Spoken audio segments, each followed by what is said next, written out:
We're once again joined by NBA contributor Chris Haynes.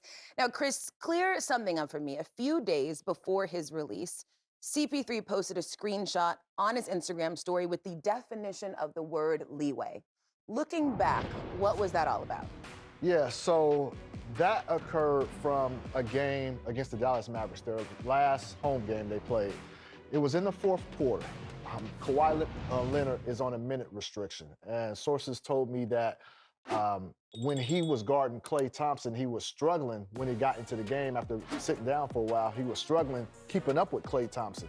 And so there was a timeout call late in that fourth quarter, and during the fourth quarter, and during that timeout, Chris Paul went to Kawhi Leonard and said, "Hey, man, are you fresh enough? Do you feel good?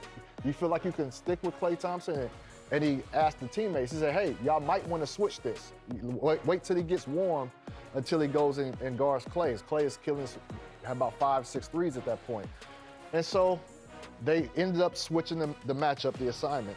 And so the next day, Jeff Van Gundy, assistant coach for the Clippers, he called a meeting with Chris Paul on the plane the next day, and he asked Chris Paul if he changed up the defensive assignment yesterday. And Chris said, "No, I didn't change up the assignment. I just suggested, hey, we might want to have somebody else guarding Klay right now because Kawhi is not warm yet." And so I was told that Jeff Van Gundy told Chris Paul, "Listen, you might have had leeway in other places to be able to, to change up defensive coverages, but you don't have that leeway here." And that was just one of the minor verbal incidents between Jeff Van Gundy and Chris Paul. That was one of a few in this brief span with the Clippers.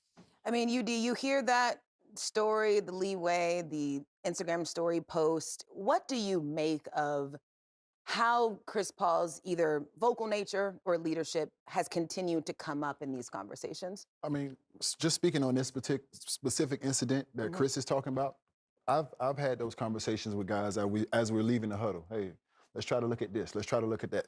That's based on the trust that I've built with those guys, and that's based on the trust that I've built with the coaching staff. I am one of those guys that I will refuse to let one guy take down 15. So if you're the one guy that's disrupting the locker room, you have to go. But that's also a situation where if Chris Paul is the one guy, he still deserves an opportunity to sit down with the head coach and figure it out. I'm not going to backpedal on that. I'm standing by that. As a former player, T. Lue, who's been in that locker room, it should be an open door policy for all players, whether you agree what they got to say or not. It should be an open door policy, eye-to-eye communication, man to man.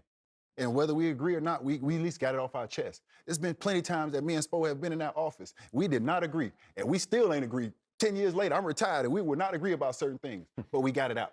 And it was over with, and it was based on both of us and all of us wanting the same thing. At the end of the day, the Clippers want to win. They ain't doing much of it. So what the hell is wrong with Chris Paul just making one adjustment? I don't agree with it being handled like that. But once again, I will say this. If Chris Paul was the guy that was being disruptive and he did not get the chance to have that conversation with the coaches, then he got to go. But he did not have that opportunity to have that conversation. And that's why I draw the line. Yeah.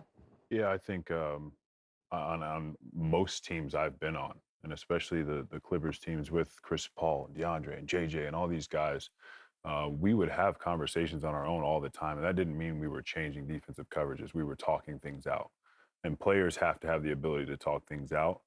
At the end of the day, it's the coach's call, right? And so I don't know what exactly happened after that conversation with Kawhi, but I do know that lack of communication is a killer. And UD said it, like, at the very least, you can disagree, but you have to be able to have a conversation. And I think the fact that there was no conversation had, and there was sort of a confrontational conversation the next day on the plane, like, hey, I don't know what you had back then. I don't. That just doesn't help. And as a coach, the emphasis on getting it right is much more important than the emphasis on being right. And so getting a play right or getting something correct, you may overlook something, right? You got a million things to look at, right? Especially the end of games. There's a lot of stuff happening. So as a coach, it feels like you should welcome ideas on how to get it right. And, the next day after you've had time to sleep on it, like, approach that situation in a non-confrontational way, if that's how it went down. CP3 is CP3. He's been Chris Paul for 21 years, 21 seasons. He's been a leader. He's been the point guard. He's been the one that has opinions. He was brought into the Spurs to elevate Wemby and be that veteran leadership. He was in OKC with Shai Gilgeous-Alexander, teaching him how to run the squad and things like that. Obviously stops in Golden State. Chris Paul is Chris Paul. So as an organization, if you thought that he was going to come in and not say anything, then I think that that's not being aligned from the front office to the coaching staff to the locker room. And with that being said, I think losing exposes. It really exposes people for who they are. And I think that in terms of the Clippers, the season isn't going right. So therefore, now there's going to be other issues. And when there's not an alignment from top to bottom in terms of front office, coaching staff, and players, it's not going to be right. And so from an organizational standpoint, I hate to see Chris Paul end his career possibly this way. Yeah. When you came back to the Clippers to end your career, and then from an organization, it's not a great dress rehearsal for other free agents to come in because what they have done to their stars in the past. Yeah, and listen, at the end of the day, like if that is the decision that the Clippers needed to make, if it was, you owe a conversation. Man. Yeah. Right, at the very least, like that's all. That at the very least, you just owe a conversation. You know, that's the biggest thing about this for me, and that's why I keep saying I'm disappointed, because that is just a fundamental value that everybody should have, right? Like you owe somebody explanation, you owe a conversation. You look somebody man to man in the eye, and you say, "Hey, listen, it didn't work out. I apologize," and you go your separate ways, but. Not talking about something has never been the answer for solving. I got a question, Blake. Where is Lawrence Frank's office? Where is his office at? Do you know? Well, yeah, they got a brand new. So it's not in the locker room. It's not in the locker room, basically. It's not. Okay, so he shouldn't be in nothing that got to do with locker room conversation. This is our sanctuary. This is our sanctuary. This is the coaches. This is the guys that come to practice every day. This is the training staff. This is our sanctuary. We handle everything down here. You handle that up there. But until we ask for your help, we don't need your help in this locker room. So I think that should be handled between the guys that go to work every day, that run up and down, that take the charges, that go through the X's and O's. And if it can't be handled that way, then Lawrence Frank, we will call you from up there. But we ain't called you. It should have been handled down here.